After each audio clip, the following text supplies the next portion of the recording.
Really what you want to do is put yourself in a situation where you can meet interesting people, because it's really about getting ideas from interesting people and a diverse group of interesting people. Because if everyone's going to be like you, from the same background as you, in the same industry as you, you're really going to limit yourself. So that's step one. Put yourself in situations where you can meet interesting people.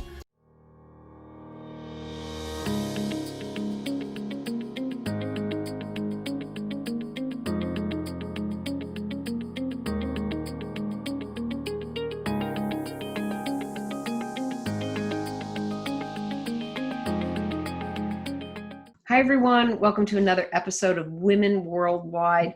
Thanks for tuning in and for being here every single week. Thank you also for the comments that you're sharing and always letting us know how you feel. This is so important because every week we bring a new guest with a story, motivation, inspiration, and advice to help you. So the more you share, the more we can line up the guests to help you power up your voice and to fuel your passion. All right, let's get to today's topic and special guest. The topic is learning. Yes, all about learning and growing. Where do we find learning? Who do we rely on for our learning? And are you reaching your goals and higher achievements? Well, that is the perfect segue to my special guest. Joining me on the show is Ruth Gotian. Ruth is a Chief Learning Officer at Weill Cornell Medicine. She is also a speaker, and she is a leadership coach, and she was the former executive director of the Mentoring Academy. So there's learning all around Ruth. Ruth, welcome. Welcome to Women Worldwide. Thank you so much for having me. How exciting. I know, it's so great to have you on my show. And, I am all about learning. I have a hashtag on Twitter, Forever Student, because I just love it. Believe we should always be sharing and growing together. So my first question always is just maybe you can share how you chose this path of learning, becoming a chief learning officer, and all of the leadership coaching that you're doing. Sure. So I have been working in different parts of higher education for almost 30 years. And one thing I realized is that adults, we don't learn the way K through 12 children do. We learn differently. We cannot sit in the seat and have someone lecture to us for 8 hours a day. It just doesn't work. And I was really trying to figure out, since we need to learn, we always need to learn new things in our professional lives, in our personal lives, how can we reach adults more effectively in a way that they want to learn? They want to be self-directed to learn. They want to grasp this new knowledge. So at the age of 43, I decided to get a doctorate in that, and the rest is history. That's amazing. Well, I love to hear that because, continuing your learning and then sharing and helping others. So you are coaching others, and I just want to make mention that I know I saw somewhere, whether it was on a website or your bio, that you coach others so they can meet their overt and covert goals. What did you mean by that? So we always have the goals that we think we want, right? Everyone always asks us, what do you want to do in 5 years? What do you want to do in 10 years? What do you want to do with the rest of your life? But things change. Right? And that's something that COVID has taught us. And we need to learn to pivot. And there might be some goals that we were not even aware of. So we really need to get to the core of that to figure out what really sparks you, what really excites you, what really are you passionate about, and can you create a career around that? Because a lot of the research has shown that if you spend just 20% of your time doing the things you love, the other 80% of the things you don't love don't weigh you down so much. So how can we get to the core of that? And that's figuring out what some of those hidden passions are. Exactly. Do you think it's difficult for people at any age to make this pivot to the finding out of what really inspires and sparks our passion? You're talking to someone who has done it and continues to do it, because just because it was a passion 5 years ago or last year doesn't mean it's going to be a passion today. And I've actually developed a system, and others have as well, of how you can find your passion. And I actually put it up for your listeners. If they want to do it on their own, they can. They That's can great. just go to my website. You could put it in the show notes. If they go to ruthgotian.com/passion audit, they can actually do their own audit to figure out what are the things they love, what are the things that they would give away for free if they could, right? They wouldn't lose a minute's sleep over it. And what are the things when you're procrastinating to do something, what are those things you're procrastinating with? Because those are probably your passions. Okay. So first of all, this is fascinating. I've spent over 30 years in communication, and we tend to talk about the communication audit, and we work with businesses and executives on auditing all the channels and the blocks. I have never heard of the passion audit, which is amazing. And so can you just describe a little bit of what Sure. just to pique the curiosity of all of you Women Worldwide listeners, so you want to go take this passion audit, maybe just describe it a little bit more. Sure. So, and you can do this every month, every year. You can do it as often as you like. So the first column you list, it's a 3-column exercise. You list everything that you are really good at. Doesn't matter if you enjoy doing it. What are you really good at? Maybe it's writing grants. Maybe it's writing press releases. Maybe it's working on budgets. Maybe it's working on social media. Maybe it's talking to people. And you want to get as specific as you can. Do you like talking to adults? Do you like talking to kids? Do you like talking to first generation students? Be as specific as you can. Those are all the things that you're good at. The second column are things you would give away. You procrastinate doing them. So you either don't like to do it. Doesn't matter if you're good at it, right? I've written 5 training grants, 2 of which got a perfect score. And if I never have to write another one, that would be okay. Right? So what are those things? Right. I have a master's degree in business, but the thing of looking at Excel spreadsheets all day long is not my idea of a good time. But some people love it, right? Contracts, you could be good at reading them, writing them, arguing them. But if someone took that away from you and you wouldn't lose $1 off your salary, or you wouldn't have a change in time, what are those things that you can give away? What are those things that you can unload? And the last one is, what do you love doing? And you might be doing it in your personal life more than your professional life. And you would do it for free if you could. So for example, what if you loved mentoring women in STEM, for example, right? Because you always want to be very specific. So if you can spend just 20% of your time mentoring women in STEM, right? Science, technology, engineering, and math, you might not mind writing a grant to support that program, right? So that's why you need to find what you're passionate about, because then all those other things that you have to do to support that passion, as I said, they don't weigh you down. So it's just doing those 3 columns will give you clarity. And then you ask people also for their input. That's also interesting too. Asking people for their input, because how you see yourself and your goals and the things you like and you don't, sometimes people recognize when you're really good and you get excited about something and you don't even realize that that's the energy you're emitting to them. Exactly. So there's something about the passion audit that it seems like that 3rd column can put you in a place of maybe even wanting to learn more, because if you would do it and give it away for free, even though you wouldn't have to, that then says the more you can absorb, the better you're going to get. Is that kind of what it looks like, that 3rd column? Sort of, but then you have to figure out what kind of job or career can I envelope around those passions, right? What can embrace it?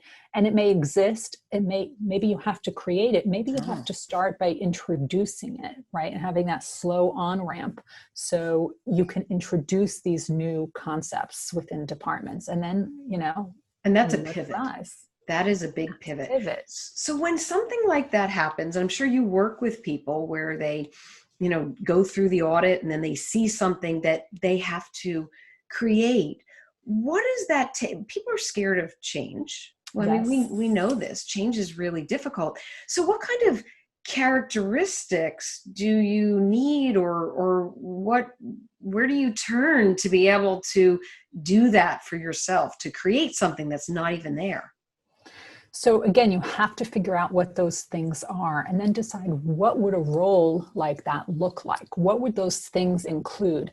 And then you actually need to talk to your mentors to figure out how you would create something like that. And that's where the whole idea of a mentoring team comes in, because now you have a goal. I have all these things I like to do. What can I do with it? And then those mentors can really help you fine tune that into something that really becomes crystallized as a goal. And then they can help you come up with a plan to really develop and achieve that goal. Absolutely. Mentors have been a big part of my learning and growth and development. And there have been different mentors over the years. Can you just talk a little bit about, you talk about a mentoring team. If somebody doesn't have a formalized mentoring team, who should they rely on? Where can they find mentoring? What can they do?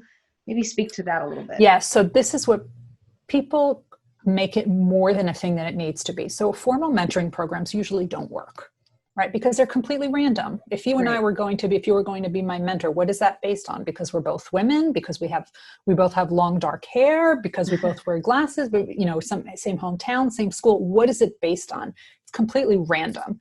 So really what you want to do is put yourself in a situation where you can meet interesting people, because it's really about getting ideas from interesting people and a diverse group of interesting people.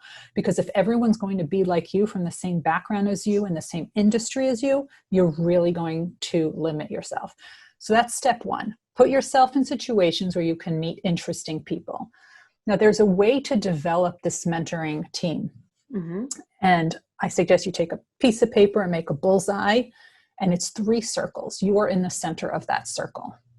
And then right after that are, who are the people who know you best? And when I say best, I mean when you're tired, when you're hungry, when you're uncaffeinated, before you've put your makeup on, before you've done your hair, before, who knows you first thing in the morning? Who are the people that you have been working from home with, right? Because they will give you unfiltered, unedited feedback, right? Because it's unconditional love, right?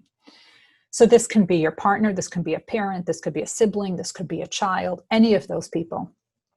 The second circle are people who you know what you're like in the workplace and under stress and under work deadlines, right? They know what you can be counted on. They know when you drop the ball. These might be colleagues. These might be a boss, right? All of those types of people. And it could be people within a national organization, within your company. And the third level, right, that outside circle of your mentoring team, these are people who are thought leaders in your space that you may not know, you know of them, but maybe with 1 or 2 introductions, you can get to them. So those are the 3 layers of people, and that's how you can meet people. And I actually put up another resource for your listeners where all of this is spelled out for them, so they don't have to remember the bullseye. Oh, fantastic. So they just go to ruthgotian.com/mentoring team. That's one word, ruthgotian.com/mentoring team. And they will get access to an article that describes it and a full worksheet. Excellent. So this last part of the bullseye, you mentioned industry leaders. Do you think social media is helping to have us connect with these leaders to establish a relationship? Absolutely. My LinkedIn following has doubled since the pandemic began, when more people are on LinkedIn, because you can connect with people, right? If somebody just came out with a book or somebody came out with an article and you really enjoyed it, unless you're really famous, most people are checking their own social media. And you can connect with them, and I think you should. So I think if you read an article and it was very interesting, let them know what particular item or issue or idea really resonated with you. And you can start doing that on a regular basis, not so much that you're stalking them, but enough that after a while they will get to know who you are. Yes, and I think it's that connection, the way that you connect also on LinkedIn. There's a big difference between somebody who says, hey, I've watched your show, or I've read your book, or I saw that you were talking about, I'm really interested, versus the, hey, we've got mutual connections, I'd like to be a part of your network, which there's nothing wrong with that. That's fine. But if you want to develop that deeper relationship right off the bat, you have to show that you know a little bit about that person to get to that place. Absolutely. Absolutely. And I've seen it happen over and over again. So I Yeah. think definitely just being someone in the background doesn't help, but I think if you start engaging in conversation with people, and you can join what's called a community of practice. A community of practice are people who are like you. There is a common thread. So it might be you're all in the same industry, you're all in the same region. You can be part of multiple groups like this, right? So it could be Facebook groups, or it could be, certain hashtags that you follow. So for example, going back to our women in STEM, you can be a women in STEM group, right? And then you'll be with other people like that. I recently spoke at a conference for women physicians. They can be part of a group. And if you want to do it, just those from New York or those in the Northeast, right? You can be part of all these groups and exchange ideas with people. If you want to, so for example, I'm part of several groups, and I wrote to one of my groups, has anyone ever published with this publisher? Please let me know. I'd like to know if there are any red flags, right? So before you face a challenge, they can help you with it. And if you're facing a challenge, they can tell you what worked for them and what didn't work for them and why. So it's a fantastic sounding board. And you'll also find a lot of peers in that group. And peer mentors are so important because peers rise together. Right. And they can also empathize with you because they know exactly what you're going through. So that's very helpful. No, that is, it's finding your tribe. I mean, you might have several tribes based on who you are and what you're doing. And that's why sometimes when professionals say to me, social media is just too noisy, I'm not, able to navigate, it's just a bunch of things I don't want to hear and see, that actually speaks to not being able to filter down to your tribe to be where you need to be, because all of these groups can feed you new knowledge, help solve issues. They can give you insights even before the issue, like you said, with the publisher. And I think that's, if we're going to devote time, well spent time, especially on social media, then I would recommend that would be good time well spent. Absolutely. What about your own learning? So you must, like you said, you have groups. How are you finding time? There is, with everything that you have going on, do you set out certain times of the day for your own learning? How do you navigate? So people are usually astounded when I tell them this, but I read anywhere from 70 to 100 books a year. And I always get that reaction. That's why you're a chief learning officer. So I was one of those kids back growing up. When you traveled internationally, you were allowed 2 suitcases. And the New York Public Library in the summer let you take almost unlimited number of books out for the summer because they knew kids were going away. And I literally filled up a suitcase with books, right? This is before electronic readers. So I still do that today, but now I have some I read in print, some I read on the Kindle, and some I listen to on Audible. So every day on my commute, I have a long commute, I listen to books. Those are usually leadership books and autobiography books that I listen to on Kindle. That I listen to on Audible, and then I also love to read those books. And then the Kindle is just for pure pleasure when my mind needs to shut off and just escape. So I just spend time, the commuting time. I'm always doing 2 things at once, right? So the commuting, I'm also listening to a book. I'm cooking dinner. I'm also listening to a book or a podcast. And then before I go to bed, I read for pleasure. Yeah, no, that's so nice. I mean, and just the fact that you said you read for pleasure too. Yes. I try to read a book a week. And mostly because a lot of the guests who come on this show are authors, so certainly I'm reading. But I always make sure that before I go to bed and when I wake up as a part of my morning routine, that I am reading inspirational things that get me motivated, that align me. It helps when I'm also doing meditation in the morning. And it's just such a good feeling and a great way to end your day and to start your day. 100%. And it doesn't always have to be books. I love books, but you can listen to podcasts, right? Like, such as this one. You can read articles, right? So I write for Forbes, I write for Psychology Today. I Yes. read a lot of other people's work because I really love their writing style. I really like their writing topics. So, it's just nice to get this constant refreshing collection of things that you learn. And if you get just one nugget from anything that you're reading or listening to, it was totally worth it. And you know what? The nugget you get could be very different from the nugget I get, and that's okay. That's right. I think that there's so many different ways to learn today. Yes. I mean, that's the beauty of it. Even when you just spoke to the technology, whether it's the Audible, how you're reading, do you find, or are you seeing that younger generations like to learn differently? I mean, you mentioned as a child, you were taking the library books in a suitcase. Yeah. Do you think that children are still looking for those books to hold? Are they more on a Kindle to read, even just up through generations? Right. So my background is mostly with adults, and I can tell you that it's more challenging for adults to find the time to read. Yeah. So instead of reading full books, full articles, they're looking for the more compressed version of things. Just from my own personal anecdotal experience, I find younger generations reading less, but they are obtaining knowledge in very different ways. So they are on YouTube all the time to learn things. That's how they're learning. And that's search okay. engine. There's a lot of information that way, right? And that really works for them. So I think every generation has their own way. And if it works for them, as long as they can still read fluently, that's okay. As long as they can read and learn and get to those higher achievements. That's which right. speaks to the couple of the processes. Yeah. So it really triggers curiosity for them. Absolutely. Yeah. There's something about curiosity when you're younger.